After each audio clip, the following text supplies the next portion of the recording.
Uyg'urlarning ma'naviy onasi 78 yoshli Robiya Qodir xonim Oqsaroy oldida ochliq e'lon qilgan jasur lager shohidlarini yo'qladi.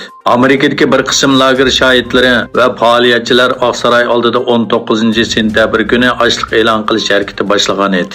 Zumrat Davud, Tursunay Ziyovuddin, Gulzira Avulqon qizi qatorliq lager shohidlarining bu harakati Amerika Uyg'ur birlashmasining qo'llashiga erishgan bo'lib, Amerika Uyg'ur birlashmasining raisi Alfidar Iltabir xonim ochliq e'lon qilish maqsadi haqida to'xtalib, maqsadimiz Xitoyning Sharq Turkistonda davom qilayotgan qattiq qamali sababli yuz bergan Uyg'urlarning ochliq krizisiga dunyoning diqqatini tortish.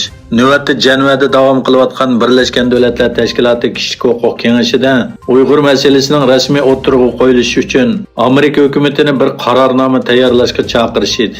Ochliq e'lon qilgan lager shohidlarini yo'qlagan Robiya Qodir xonim ularning harakatini qo'llash bilan birga butun dunyodagi Uyg'urlarni Xitoy zulmiga qarshi birlashishga chaqirdi. Egilinishcha, Yevropa savdo va diplomatiya sohasi Xitoyni amdi ko'ngildagidek nishon emas deb qarashga boshlagan. Xitoydagi ig'ir qamalning iqtisod sohasiga bevosita besim paydo qilishidan boshqa, Xitoyning chet ellarga qaratgan bezi kontrolligi, Xitoyning xalqaro siyosiy sahnadagi obrazining xunuklishi deganlarmi buningdagi muhim sabablardan ekan. Yevropadagi eng chong savdo guruhi bo'lgan Yevropa savdo chambiriki 21-sentabr ogohlantirish chiqarib, Xitoyga bo'lgan ishonchining yo'qolganligini, shuningdek Xitoyning ko'ngildagidek mablag' selish nishoni emasligini ta'kidlagan.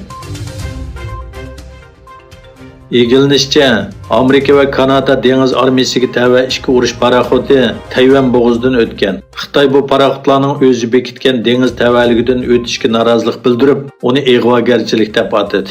Amerikaning Tinch okeandagi 7-pilotining bayonotida Amerika armiyasiga tava boshqariladigan bomba to'shiydigan bir paraxod bilan Kanada Xon jamiyati dengiz armiyasining bir paraxodining Tayvan bo'g'ozidan o'tganligi va buning qarorlik bir harakat ekanligi ta'kidlandi.